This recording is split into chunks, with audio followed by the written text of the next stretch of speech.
Assalamualaikum warahmatullahi wabarakatuh. Kali ini kita akan membahas tentang aritmatika sosial. Nah, apa sih pengertian aritmatika sosial? Aritmatika sosial merupakan ilmu matematika yang mempelajari tentang kehidupan sosial, seperti jual beli, untung rugi, diskon, tabungan, neto, bruto, dan tara. Sosial merupakan suatu penerapan dari dasar-dasar perhitungan matematika yang ada di dalam kehidupan sehari-hari. Nah, sebagai contohnya ya kegiatan jual beli ini atau kegiatan perdagangan. Masih banyak contoh lagi yang berhubungan dengan kehidupan sehari-hari. Misalnya tentang perbankan. Pertama yang akan kita bahas adalah jual beli, ya. Perhatikan ilustrasi berikut ini. Misalkan ada seorang pedagang buah yang ingin berjualan buah-buahan, maka sebelum dia menjual buah tersebut, dia harus membeli dulu ya. Membeli dulu buah-buahnya misalkan di petani ataupun misalnya seperti di pasar induk. Seperti itu. Nah, dia pasti mengeluarkan modal ya. Jadi modal yang dia keluarkan pertama kali untuk membeli buah-buah itu disebut harga beli. Kemudian, buah-buah itu akan dia jual di tokonya kepada konsumen dengan suatu harga tertentu ya. Nah, harga itulah yang disebut harga jual. Jadi di sini jual belinya dilihat dari sudut pandang pedagang ya. Nah, sebagai pedagang pasti kita mau untung dong. Gimana supaya kita untung? Tapi kita akan bahas masalah perbankan pada video yang lain. Jadi, karena terbagi menjadi beberapa video, ada baiknya kalau kalian klik like, komen, dan subscribe. Jangan lupa juga bunyikan loncengnya sehingga tidak ketinggalan dengan apa yang akan saya bahas nanti. Oke? Nah, untuk lebih memudahkan kalian belajar tentang aritmatika sosial ini, pastikan dulu kalau kalian sudah memahami materi pada pembahasan yang lalu, yaitu tentang aljabar, tentang operasi hitung pada pecahan, terutama pada persentase, karena di sini akan sangat berguna. Oke, langsung saja ya, kita akan belajar, atau untuk pertamanya kita akan mengenal istilah-istilah yang ada pada aritmatika sosial, terutama pada harga jual, harga beli, atau pada perdagangan. Oke, sekarang kita akan membahas ini istilah-istilah dalam perdagangan. Di sini ada istilah harga beli. Harga beli yaitu harga pada saat kita membeli suatu barang, atau ada juga yang menyebutkan harga beli ini modal.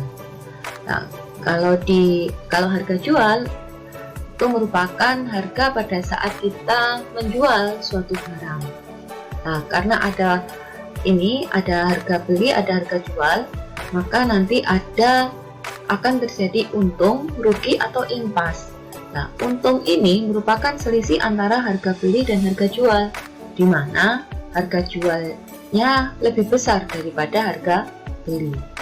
Kalau terjadi rugi, itu juga merupakan selisih antara harga beli dan harga jual, tapi di mana harga jualnya itu lebih kecil daripada harga beli. Kalau terjadi harga beli itu sama dengan harga jual, ini yang dikatakan dengan impas ya. Sekarang yang pertama kita belajar tentang untung.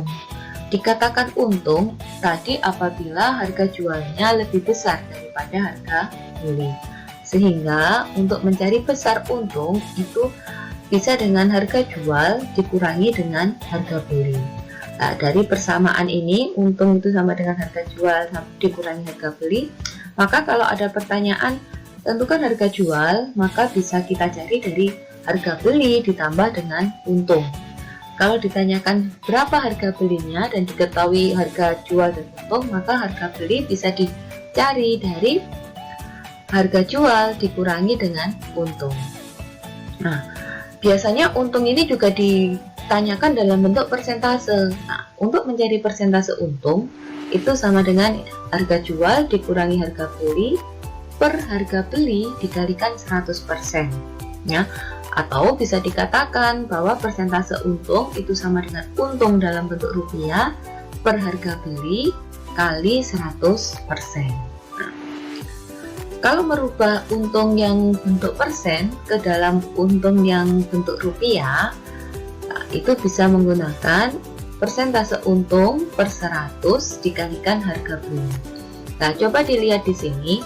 pada perhitungan persentase yang berperan ini harga beli ya. Ini per harga beli, untuk merubah untung ke rupiah juga dikalikan harga beli. Oke, nanti bagaimana kalau harga belinya malah tidak diketahui? Nah, nanti itu juga dibahas. Oh ya, untung ini ada sebutan lain atau istilah lain untuk untung, yaitu laba. Kalau ketemu laba berarti sama saja dengan untung. Sekarang kita akan belajar beberapa contoh soal mengenai untung ini atau laba. Sini contoh pertama, ada seorang pedagang membeli beras 1 ton seharga Rp9.150.000.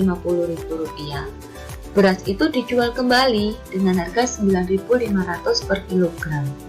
Nah, pedagang ini kira-kira mengalami untung atau rugi ya? Bagaimana ini? Di sini harga belinya 1 ton ya. Jadi kita cari dulu harga untuk per kilogram. Harga per kilogramnya yaitu 9.150.000 dibagi 1.000, karena 1 ton itu sama dengan 1.000 kilogram. Jadi dibagi 1.000. Harga beli per kilogramnya Rp9.150. Kemudian harga jual per kilogram. Nah, ini sudah sama per kilogram ya. Harga jual per kilogramnya tadi diketahui Rp9.500. Karena harga jualnya lebih besar daripada harga beli, maka pedagang ini mengalami untung. Untung sebesar berapa? Nah, ini untung per kilogramnya yaitu 9.500 dikurangi 9.150. Jadi mendapatkan untung Rp350. Ini untung per kilogram. Kalau ditanyakan nanti untung 1 ton, ya berarti untung per kilogramnya dikalikan dengan 1.000 ya. Nah, sekarang contoh kedua. Di sini ada pedagang membeli sepeda motor bekas seharga 4 juta. 1 minggu berikutnya dijual lagi seharga Rp4.250.000. Berapakah persentase keuntungannya? Nah, ini mencari persentase keuntungan. Nah, untuk mencari persentase keuntungan yaitu harga jual dikurangi harga beli per harga beli dikali 100%. Harga jual tadi Rp4.250.000 dikurangi 4 juta per 4 juta kali 100%. Nah, jadi 4.250 dikurangi 4 juta itu sama dengan 250.000. 250.000 per 4 juta dikalikan 100%. Ini bisa kita sederhanakan ya. Ini ada nolnya 4, bisa kita sederhanakan. Ini juga 1, 2, 3, 4 ya. Sederhanakan atau dicoret. Kemudian ini masih ada 100, ini bisa kita coret dengan nolnya ini. Sehingga jadi 25 per 4 atau sama dengan 6,25%.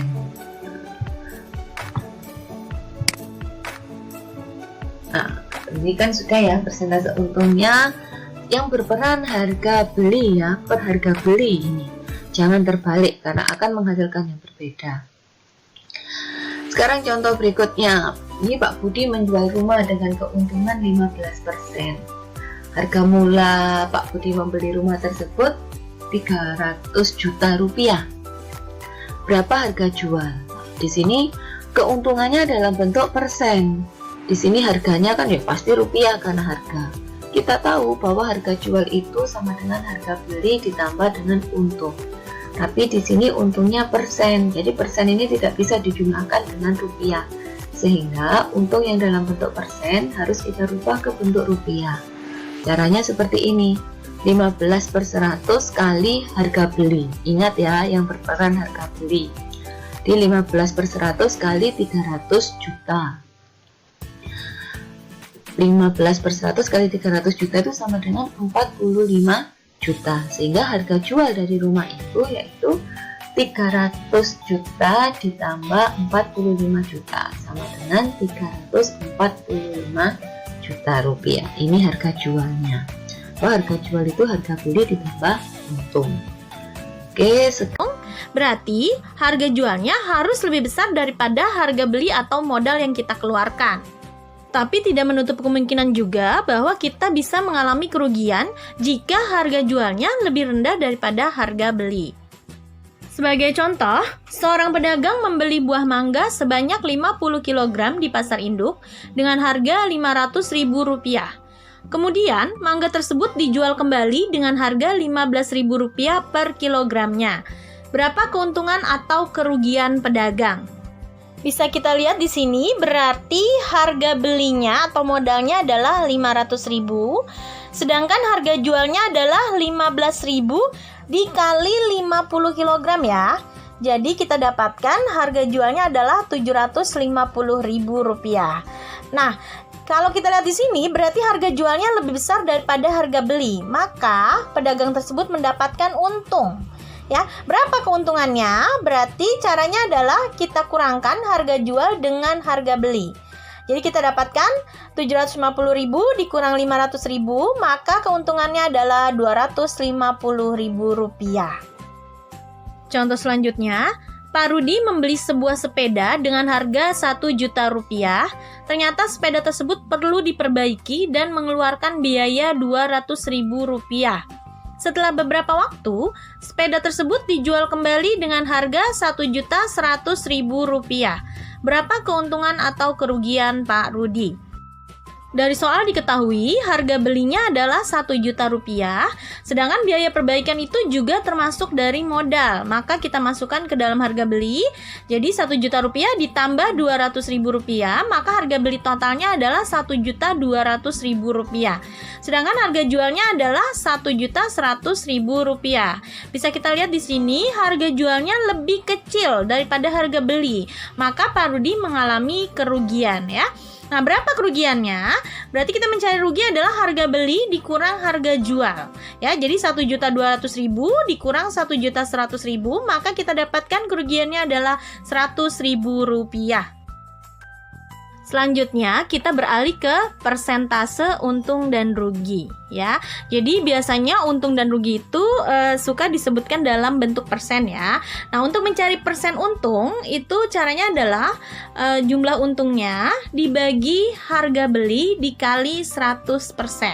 Sedangkan untuk mencari persen rugi itu sama ya, cuman diganti dengan rugi dibagi harga beli dikali 100%. Untuk lebih jelasnya, mari kita lanjut ke contoh soalnya.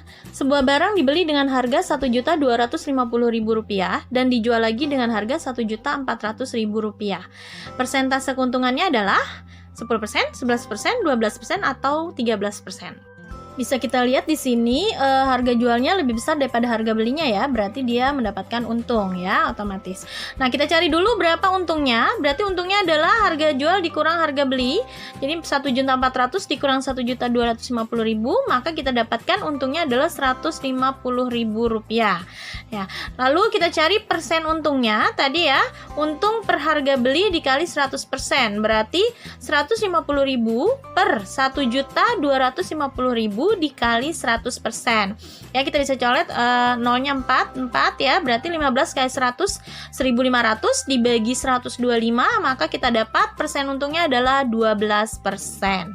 Jadi jawabannya yang C.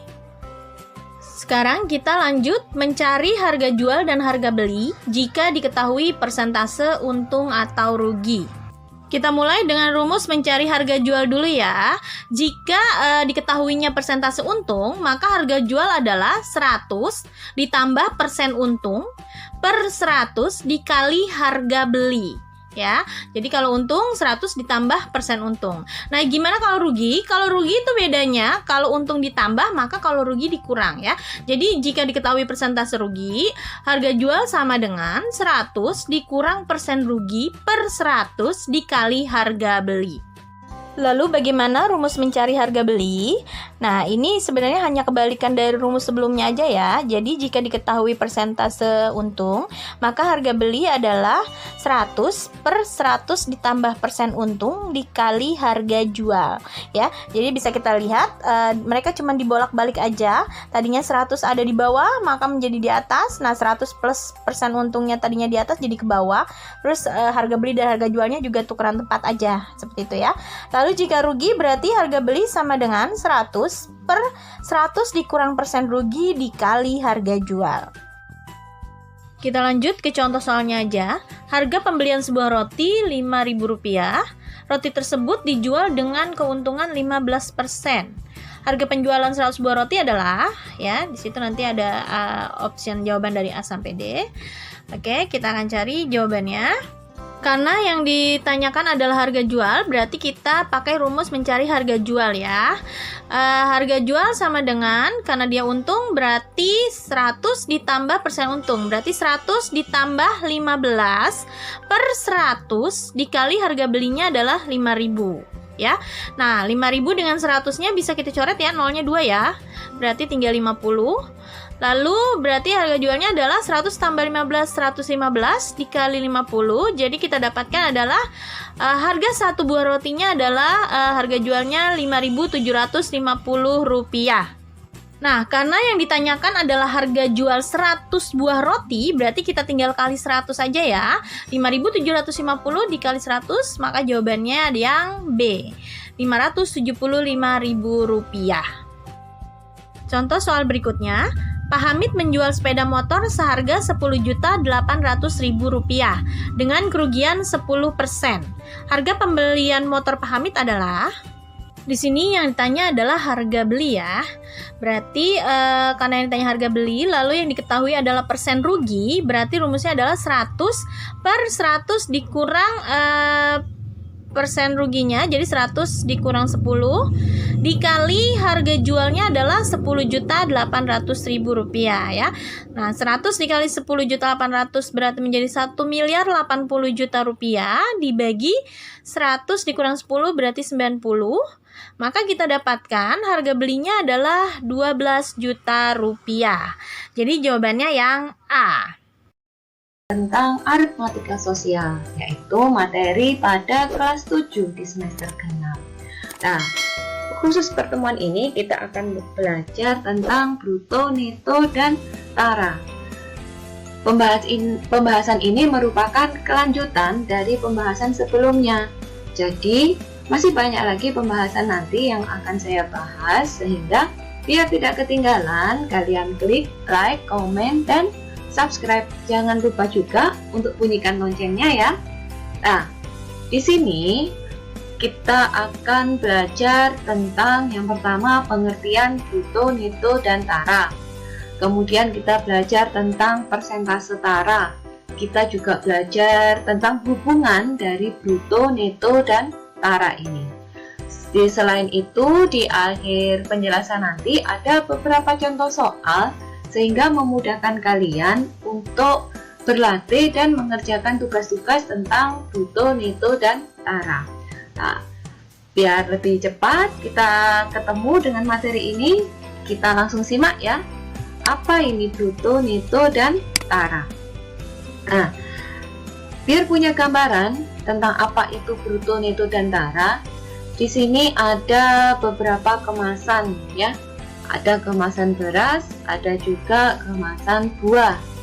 Nah, biasanya kalau kita pergi ke pasar membeli beras atau ke toko gitu ya, pada kemasan beras itu di sini lihat ini ada keterangan berat neto 15 kg. Nah, ini yang sering pada kemasan-kemasan itu yaitu berat neto ya.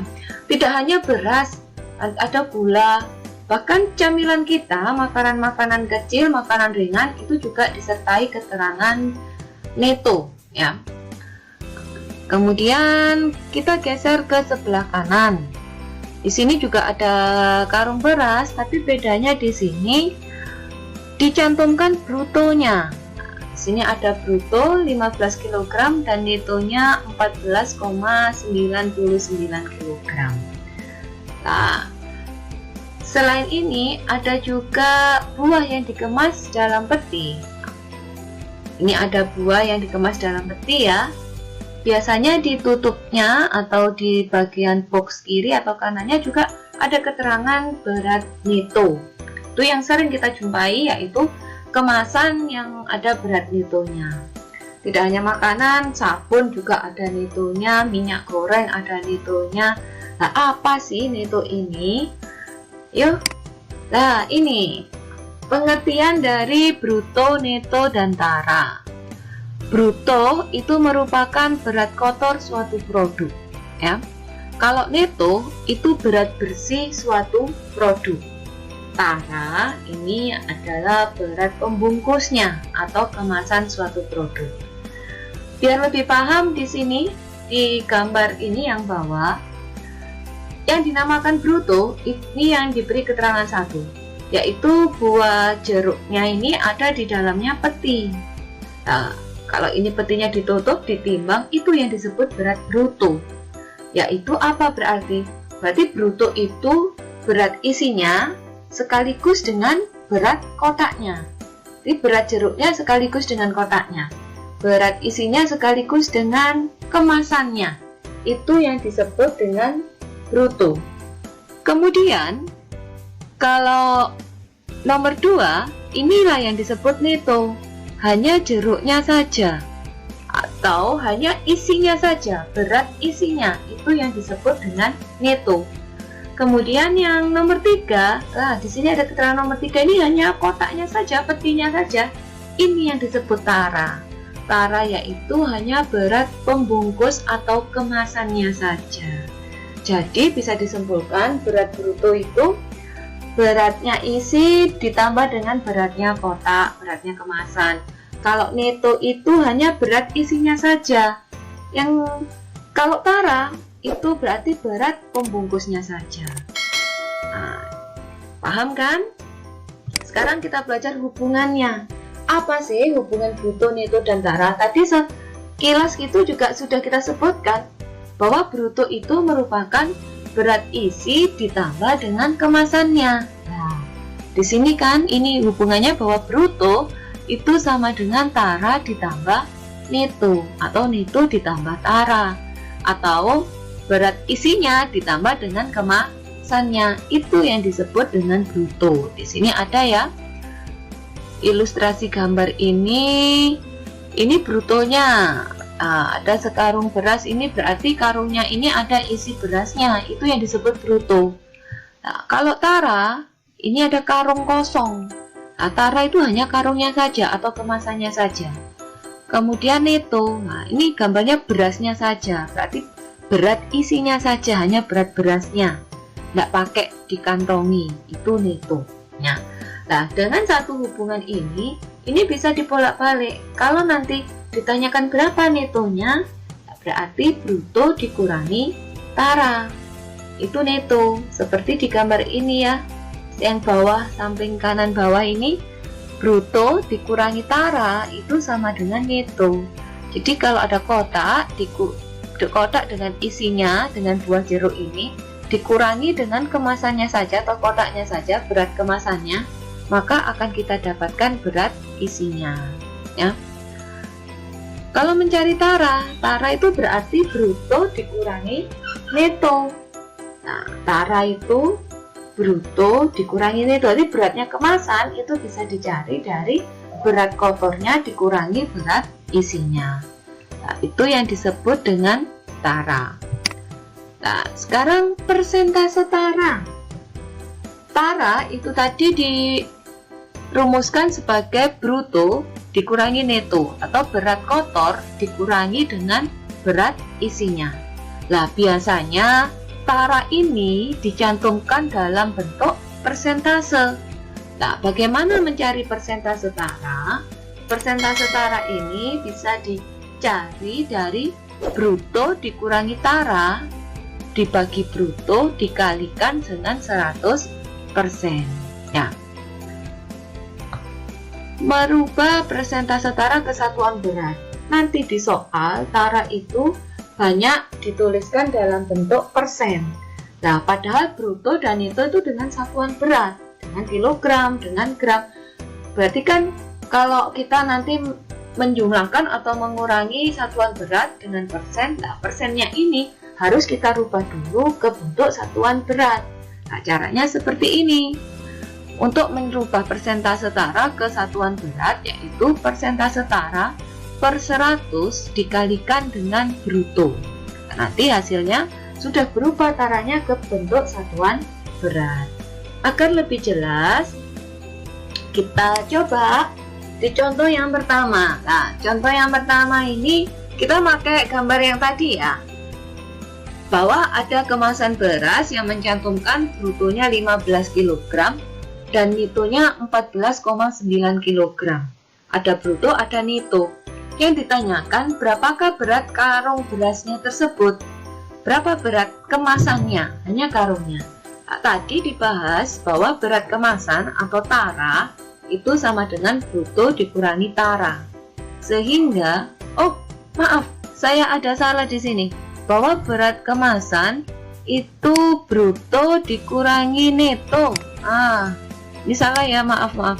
Ini bruto dikurangi neto. Ya. Di gambar diketahui kalau brutonya 15 kg dan netonya 14,9 kg. Jadi 15 dikurangi 14,9. Jadi berat kemasannya yaitu 0,1 kg. Nah, ini cara menentukan tara ya, atau berat kemasan. Kemudian contoh soal yang kedua. Ini ada satu peti mangga memiliki bruto 25 kg. Nah, petinya ini terbuat dari kayu yang beratnya 5 kg.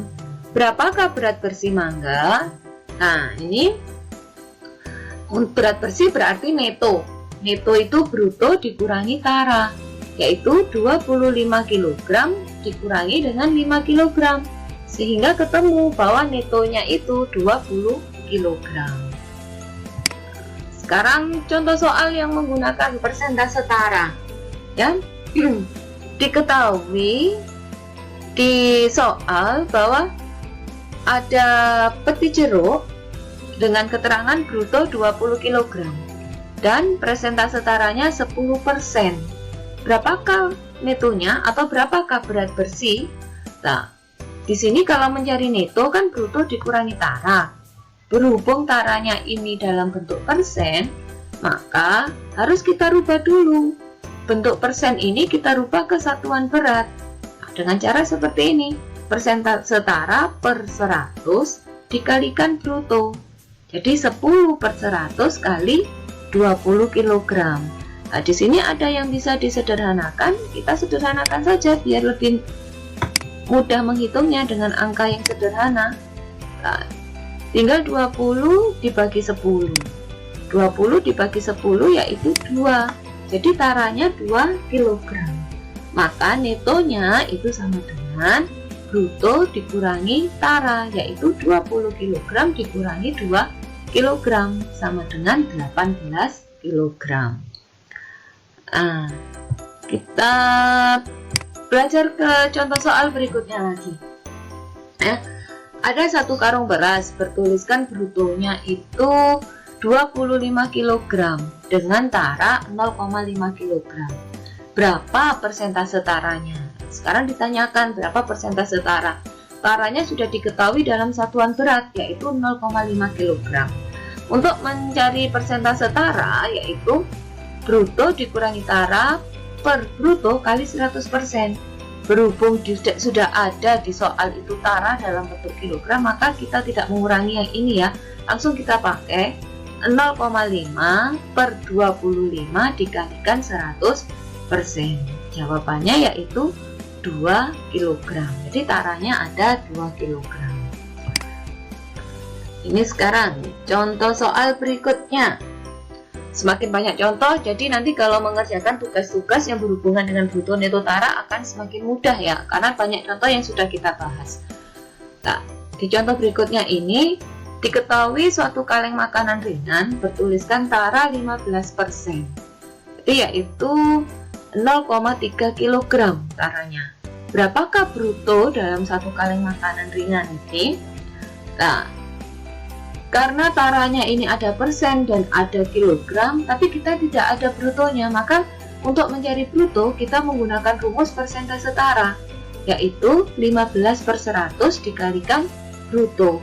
Nah, taranya kita ganti dengan tara yang kilogram, yaitu 0,3 kg sama dengan 15 per 100 dikalikan bruto.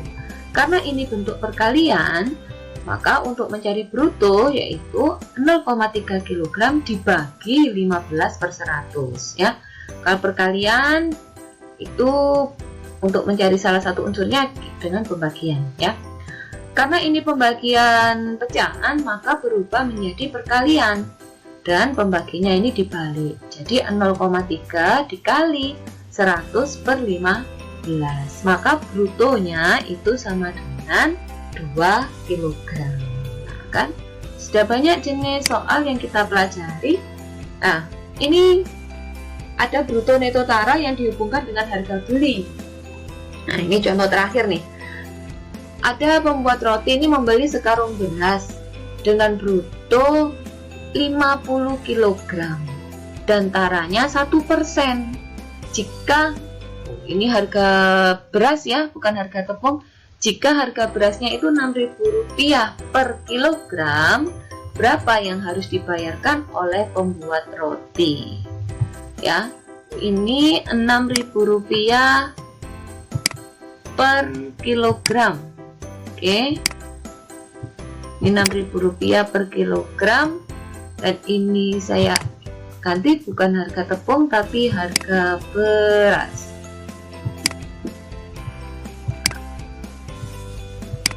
Karena taranya ini dalam bentuk persen, ini ya taranya dalam bentuk persen, harus kita rubah dulu ke satuan berat, yaitu 1/100 dikali 50 kg, sehingga taranya 0,5 kg. Maka netonya itu bruto dikurangi tara, yaitu 50 kg dikurangi 0,5 kg, sehingga netonya itu 49,5 kg. Yang harus dibayarkan yaitu netonya ya, neto dikalikan dengan harga. Maka harga yang harus dibayar itu 49,5 kg dikalikan 6.000. Nah, sehingga ini pembelinya harus membayar Rp297.000. Nah, ini ya belajar kita pada kali ini tentang bruto, neto, dan tara. Semoga bisa membantu dalam menyelesaikan soal-soal yang berhubungan dengan bruto, neto, dan tara. Karena masih banyak yang akan saya bahas, maka jangan lupa untuk klik like, komen, dan subscribe. Bunyikan juga loncengnya. Oke, wassalamualaikum warahmatullahi wabarakatuh. Terutama kita belajar tentang diskon dan pajak. Ini merupakan sambungan dari video aritmatika sosial yang sebelumnya. Sekarang kita akan belajar tentang diskon. Nah, diskon ini adalah sesuatu yang paling disukai terutama oleh ibu-ibu seperti saya. Mungkin juga para remaja juga suka memburu diskon besar apalagi kalau ada jumbo sale. Nah, di sini ya, ini seperti gambar yang saya tayangkan ini, ada diskon dari toko buku, juga ada diskon dari sebuah toko di mall. Nah, diskon itu biasanya dituliskan dalam bentuk persen. Nah, sedangkan harga kita tahu rupiah kan. Nah, bagaimana menghitungnya biar kita lebih mudah, biar kita lebih semangat kalau mau berbelanja, biar tahu oh ternyata diskonnya segini ya. Nah, kita belajar ini dengan baik ya, belajar diskon dengan baik, sehingga kita nanti kalau berburu diskon lebih semangat lagi. Oke. Diskon, nama lain diskon itu rabat ya, bisa disebut dengan rabat, yang merupakan potongan harga atau pengurangan harga yang diberikan kepada pembeli, sehingga pembelinya waktu membayar akan membayarnya lebih murah daripada harga yang tertera. Nah, semakin besar persentase diskon, maka semakin besar pula potongan harga yang diberikan kepada pembeli, sehingga pembeli ini dapat lebih hemat dibandingkan dengan harga sebelum diskon, karena harga setelah diskon itu jauh lebih kecil daripada harga awal. Harga awal ini harga sebelum diskon. Nah, diskon itu dituliskan dalam bentuk persentase. Berarti waktu kita menghitung harus kita rubah dulu. Seberapa besar sih dari persentase ini ke bentuk rupiah? Ada seberapa besar diskonnya? Nah, untuk mengubah persentase diskon ke bentuk rupiah dengan cara ini. Persentase diskon per 100 dikalikan dengan harga awal. Harga awal ini harga yang tertera ya, harga yang ada di tag-nya itu. Nah, setelah diskon, ini yang harga kita bayarkan di kasir, harga setelah diskon itu namanya, yaitu harga awal dikurangi dengan besarnya diskon. Nah, kita akan belajar beberapa contoh soal mengenai diskon. Ini ada sebuah toko membuat program sale atau jumbo sale ya untuk setiap pembelian buku. Toko tersebut menawarkan diskon 10% untuk setiap pembelian buku pelajaran. Jika sebuah buku matematika mempunyai harga Rp85.000, berapakah harga buku setelah diskon? Nah, di sini diskonnya 10%. Dan harga awal Rp85.000. Diskon 10% ini kita rubah dulu menjadi bentuk rupiah. Nah, caranya ini, persentase diskon per 100 dikalikan harga awal. Berarti 10 per 100 kali 85.000. Nah, ini sengaja saya pakai angka-angka yang sederhana biar kalian juga merasa mudah waktu belajar dan akhirnya bersemangat berlatih soal-soal. Nah, ini bisa disederhanakan ya. 100 dengan 85.000 nya ini saya coret nolnya 2 di atas dan 2 di bawah, sehingga tinggal 10 kali 850. Maka besarnya diskon itu 8.500. Ini belum selesai karena yang kita bayar di kasir bukan 8.500 ini, tapi harga setelah diskon, yaitu 85.000 dikurangi 8.500 sehingga hasilnya 76.500. Ini harga yang kita bayarkan di kasir setelah harga awal dikurangi dengan diskonnya. Sekarang biasanya soal itu kan tidak hanya seperti ini, kita belajar bentuk-bentuk yang lainnya. Saya ada contoh soal lagi. Ini kita membeli jam tangan di sebuah toko seharga 400.000. Jadi harga di bandrolnya atau di tag-nya itu 400.000. Karena diskon, maka dia hanya membayar Rp360.000. Berapa persentase diskon yang diberikan toko itu? Nah, di sini persentase diskonnya yang ditanyakan. Harga awalnya 400.000, tapi membayarnya hanya 360.000. Berarti besar diskon yang kita dapat itu Rp400.000 dikurangi Rp360.000, sehingga ternyata besar diskonnya yaitu Rp40.000. Nah, Rp40.000 ini berapa persen? Nah, kita hanya pakai satu rumus itu aja, jangan pakai rumus banyak-banyak, pakai rumus yang awal, yaitu persentase diskon per 100 kali harga awal. Di sini 40.000 ini kita gantikan untuk diskonnya ya. Di 40.000 itu sama dengan persentase diskon per 100 kali 400.000. Nah, ini masih bisa kita sederhanakan. Ini bisa kita coret ya, 100-nya ini kita kurangi nolnya, sehingga tinggal 40.000 itu sama dengan persentase diskon kali 4.000. Karena ini perkalian, untuk mencari persentase diskon bisa dengan cara 40.000 per 4.000. Jadi 40.000 dibagi 4.000. Ini bisa disederhanakan, nolnya saya coret, tinggal 40 dibagi 4. Yaitu sama dengan 10. Jadi besar persentase diskonnya itu 10%. Ada contoh yang lain lagi. Nah, ini Aldo itu mendapat potongan harga 45.000 saat membeli sepatu. Jika diskon yang diberikan toko itu 15%, berapa harga sepatu yang dibeli Aldo? Harga awal, harga yang ada di bandrolnya, yang ada di tag-nya itu. Hanya diketahui diskon yang dalam bentuk rupiah 45.000 itu sama dengan 15%. Kita tetap aja pakai rumus yang awal, yaitu diskon sama dengan persentase diskon per 100 dikalikan harga awal.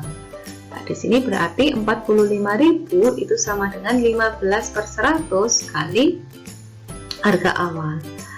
Nah, di sini karena perkalian ya, maka untuk mencari harga awal itu 45.000 dibagi 15 per 100.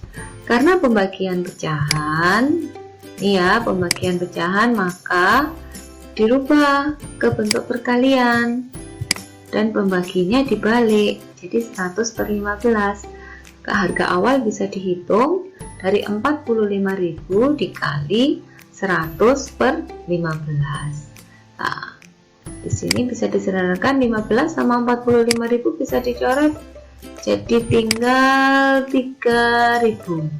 Maka harga awalnya yaitu 3.000 dikalikan 100 sama dengan 300.000. Oke, mudah bukan? Nah, sekarang itu tadi tentang diskon. Sekarang kita akan belajar pajak. Nah, sekaligus ya, karena rumusnya sama nak ya. Rumusnya ini sama, jadi saya jadikan satu aja sekaligus. Nah, pajak ini adalah suatu kewajiban yang dibebankan kepada masyarakat untuk menyerahkan sebagian kekayaan kepada negara menurut peraturan-peraturan yang telah ditetapkan pemerintah. Jadi pajak ini bersifat mengikat dan memaksa. Nah, banyak sekali macam-macam pajak. Contohnya ada pajak bumi dan bangunan yang biasa disebut PBB. Ada pajak pertambahan nilai, itu PPN. Ada pajak penghasilan, itu PPH. Ada pajak kendaraan bermotor. Ada juga pajak UMKM untuk usaha kecil ya.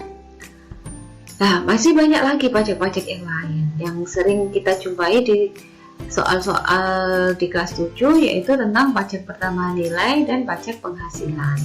Nah, karena di sini ada perbedaannya, maka kita bahas.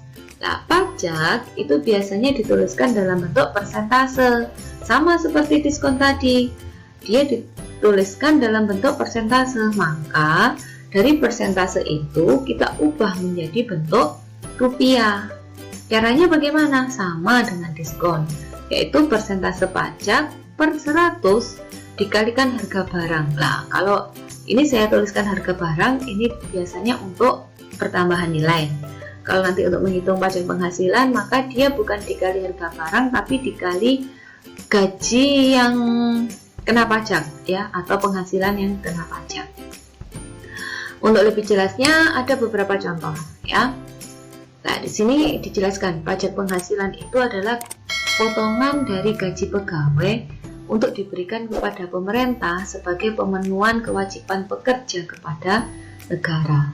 Pajak penghasilan itu dihitung dari gaji mula-mula. Jadi, pegawai itu menerima gajinya itu gaji mula-mula dikurangi pajak penghasilan.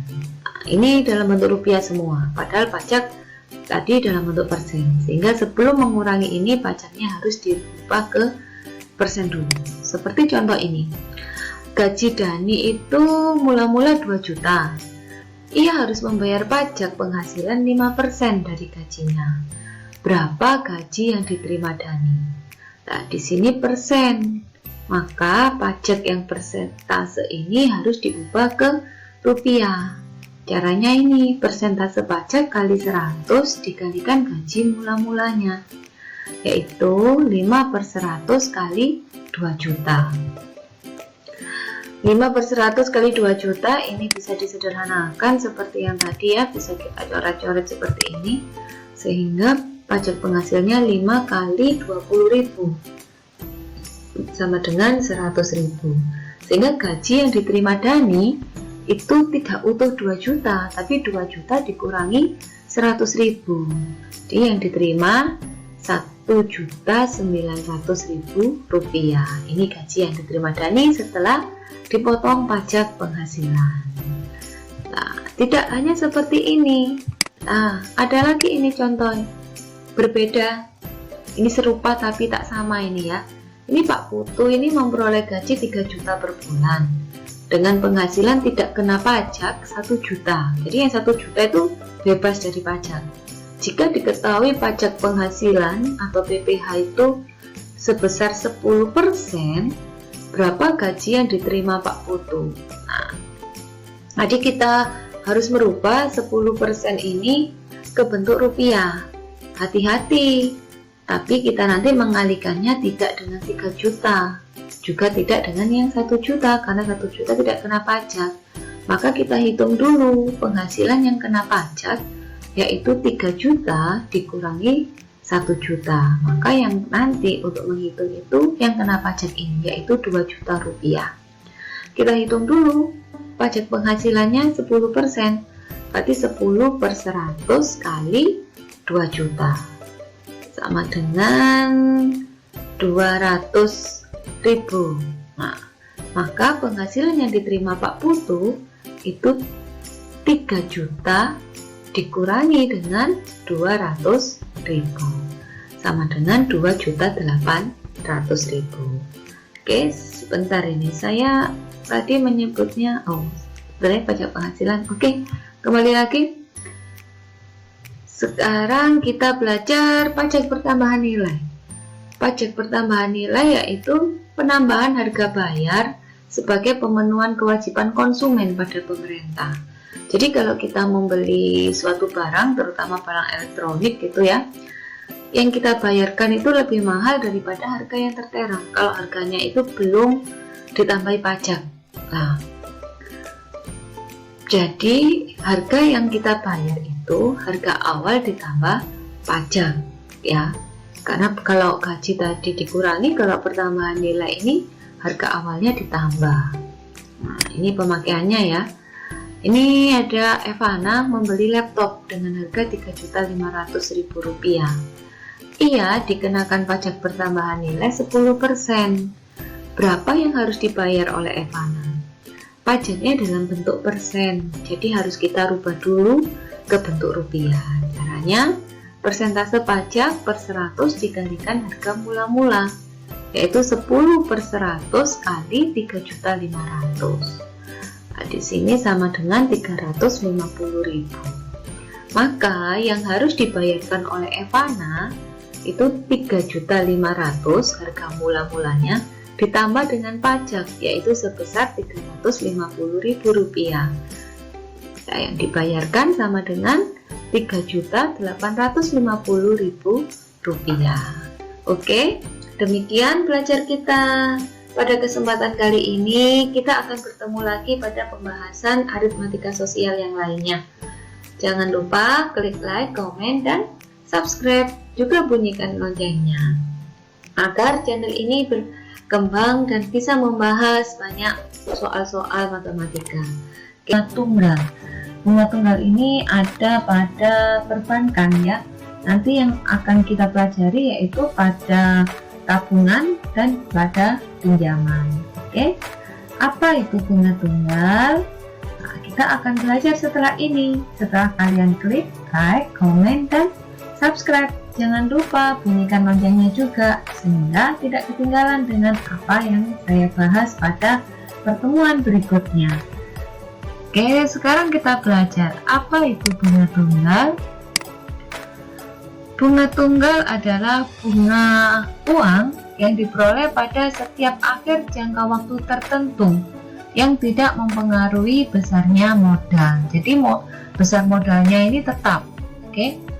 Besarnya bunga ini perbandingannya senilai dengan persentase bunga ya, dan lama waktunya. Selain itu, bunga tunggal ini juga senilai dengan besarnya modal. Jadi semakin besar modal, maka bunga yang didapat juga semakin besar. Atau semakin besar persentase bunganya, suku bunganya, nanti yang didapat juga bunganya semakin besar.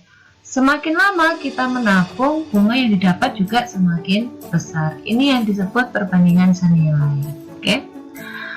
Nah, pada perhitungan bunga tunggal ini saya ada satu rumus yang bisa dipakai untuk menghitung bunga pada tabungan, juga bisa dipakai untuk bunga pada pinjaman. Jadi kita hanya pakai satu rumus saja ya, biar tidak terlalu banyak rumus nanti yang akan kita pakai.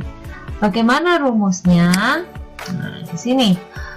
Jika modal sebesar M itu ditabung dengan suku bunga B% per tahun, maka besarnya bunga tunggal dirumuskan sebagai berikut setelah W bulan ya.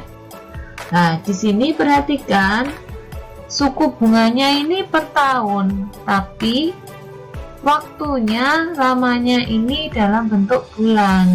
Nah, ini nanti akan berpengaruh di rumus ya. Diperhatikan satuan waktunya, terutama suku bunga dan lama menabung. Nah, besarnya bunga bisa dirumuskan dengan persentase bunga per 100 dikalikan waktunya per 12 dikalikan besarnya modal. Nah, ini tadi yang saya bilang, perhatikan waktunya. Di sini persentase bunganya per tahun, kemudian lamanya menabung dalam bentuk bulan, sehingga ini berpengaruh di sini. Waktunya per 12. Nah, bagaimana kalau nanti waktunya tahun juga, sama-sama tahun?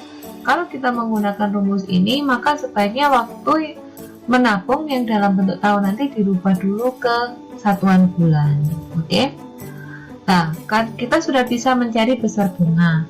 Lalu besar tabungan setelah W bulan itu, yaitu kalau di lambangan T, maka besarnya bunga ditambah dengan besarnya modal. Modal ini atau tabungan awalnya. Itu kita mendapatkan tabungan setelah waktu tertentu. Nah, di sini yang rumus hanya ini aja. Setelah ini kita akan belajar banyak-banyak contoh soal. Ya, ini seringkali soal seperti ini dalam bentuk soal cerita. Karena hanya ada satu rumus, maka contoh soalnya yang saya perbanyak. Oke, kita akan belajar mencoba mengerjakan beberapa contoh soal. Nanti mungkin bisa membantu kalian dalam mengerjakan soal-soal latihan.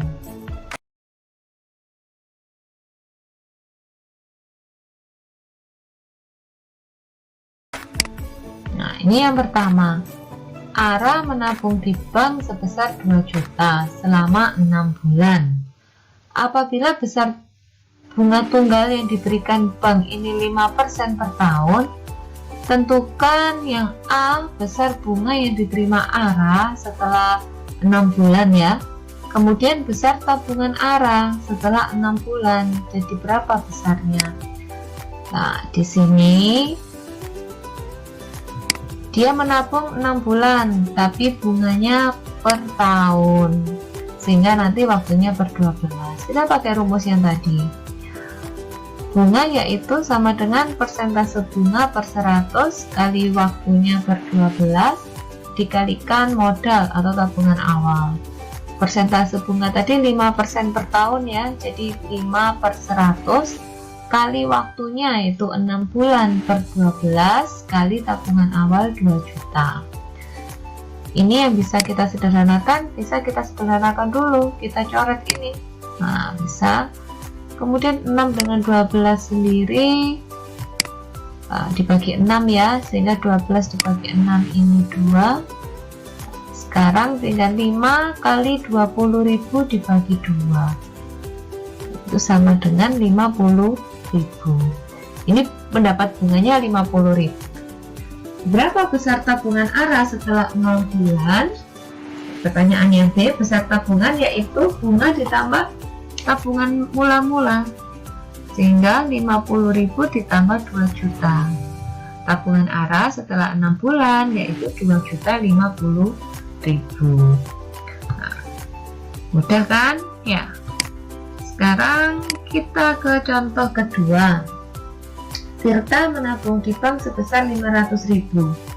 Bank memberikan bunga tunggal sebesar 12% per tahun. Jika Tirta menabung selama 2 tahun, tentukan bunga yang diterima Tirta. Perhatikan lagi waktunya. Suku bunganya ini per tahun. Tirta juga menabungnya 2 tahun, sama satuannya tahun. Nah, di sini saya akan menyelesaikan dengan 2 cara. Yang pertama pakai rumus tadi, yaitu waktunya yang 2 tahun ini kita ganti ke satuan bulan, jadi ada 24 bulan. Nah, sehingga persentase bunga per 100 kali waktu per 12 kali tabungan mula-mula. Persentase bunganya yaitu 12 per 100 kali waktunya 24 bulan per 12 kali tabungan mula-mulanya 500.000. Ini juga bisa kita sederhanakan, 12 dengan 12, kemudian 100, ini nolnya yang 500.000 juga bisa disederhanakan, jadi tinggal 24 kali 5.000, sehingga bunga yang didapat Tirta selama 2 tahun yaitu 120.000. Ini cara pertama, di mana satuannya 2 tahun diganti dengan 24 bulan. Sekarang cara yang kedua, waktu 2 tahun ini tidak diganti ke bulan, tapi rumusnya yang berubah. Waktunya tidak lagi per 12, hanya waktu langsung seperti ini. Karena satuan waktunya sudah sama, tahun dengan tahun. Sehingga rumusnya menjadi B per 100 kali waktu kali tabungan mula-mula. Persentase bunganya tadi 12 ya, jadi 12 per 100 dikali 2 tahun dikalikan 500.000. Oh maaf, kebanyakan nolnya. Nah ini enggak perlu ya, ini coret. Nah, jadi sehingga tabungan besar bunganya yaitu 120.000. Hasilnya sama. Ya, yang satunya waktu diubah ke bulan, yang satunya tidak. Oke. Lebih teliti lagi dengan satuan waktu pada materi bunga tunggal ini. Contoh berikutnya ini.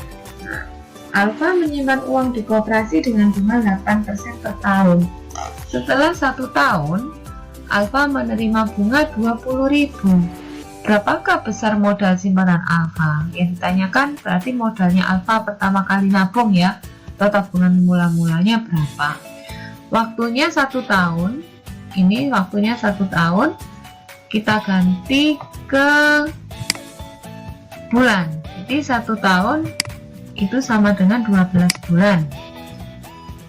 Bunganya sudah diketahui 20.000, sehingga 20.000 sama dengan 8 per 100, ini dari 8%, kali 12 bulan per 12 kali M. M-nya tidak diganti karena yang ditanyakan yaitu tabungan mula-mulanya.